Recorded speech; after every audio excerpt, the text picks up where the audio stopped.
Hai guys, di kesempatan ini saya ingin mengucapkan selamat Hari Raya kepada semua yang melihat video ini dan saya juga ingin mengucapkan terima kasih kerana support channel saya.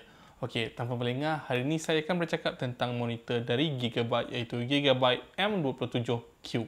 Jom ikut saya.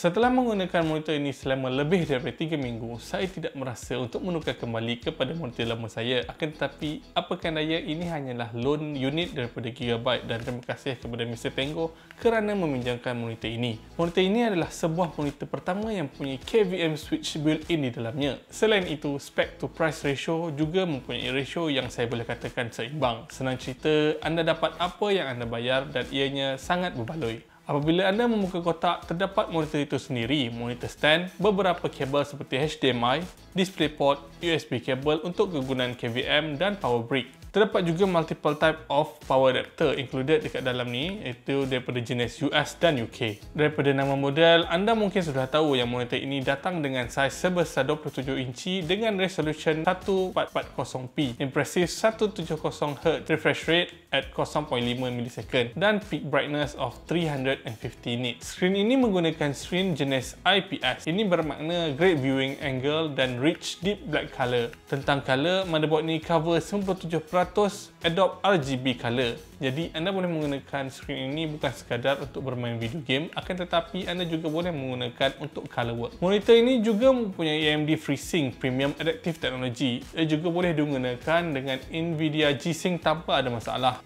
M27Q ini juga mempunyai VESA mount jenis 100mm dan dengan berat hanya 5.5 kg, anda tidak akan mempunyai apa-apa masalah untuk meletakkan monitor ini ke monitor ARM atau apa-apa monitor solution yang anda ada. M27 ini mempunyai 178 degree of viewing angle dengan 1000:1 contra ratio. Monitor ini juga mempunyai panel yang agak terang. Saya seorang yang sukakan tempat kerja yang terang, jadi biasanya saya akan memasang sehingga 3 lampu dan monitor ini tidak mempunyai apa-apa masalah dengan pencahayaan yang terang. Dari segi build quality, sememangnya monitor ini dibina dengan baik tanpa sebarang cacat celak. Design wise pula, monitor ini tidak kelihatan terlalu gamery dan daripada specification of this monitor, bagi saya monitor ini dibina untuk dual purpose iaitu content creation dan gaming. Untuk port selection, terdapat satu DisplayPort 1.2, dua HDMI 2.0 port, USB Type-C, headphone jack, USB 3.0 uplink dan 2 USB 3.0 port. Monitor ini juga mempunyai slim bezel design dan tidak mempunyai apa-apa curve, yang mana saya lebih suka.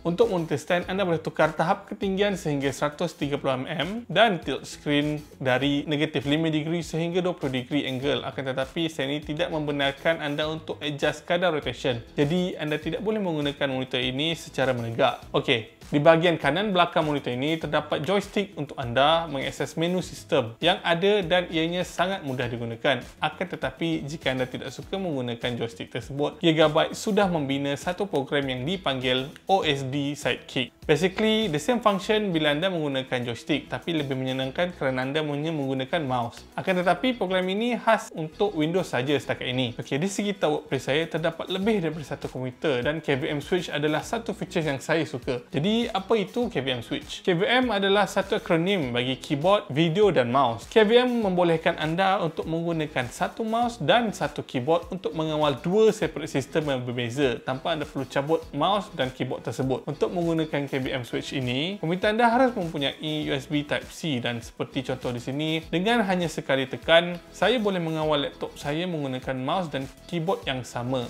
Akan tetapi, laptop saya tidak boleh memancarkan gambar pada monitor ini mungkin kerana kabel yang saya gunakan tidak sesuai. USB-C pada monitor ini juga mampu digunakan untuk mengecas laptop anda dengan adanya 10W power delivery. Jadi, apa kekurangan monitor ini? Bagi pendapat saya, pertama adalah USB hub. Hanya terdapat dua USB hub sahaja yang ada pada monitor ini. Apabila anda menggunakan mouse dan keyboard, port tadi sudah penuh. Anda mungkin boleh menggunakan USB hub untuk menambah port pada monitor ini untuk easy access. Kedua adalah USB uplink. Kerana USB uplink hanya ada satu saja, jadi anda hanya boleh menggunakan dua sistem. Akan tetapi, saya faham kenapa Gigabyte tidak melakukannya, kerana ia akan menambah kos dan memakan ruang yang banyak.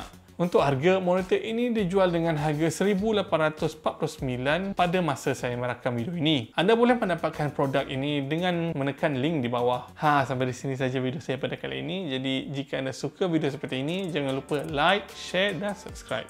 Stay safe. Peace.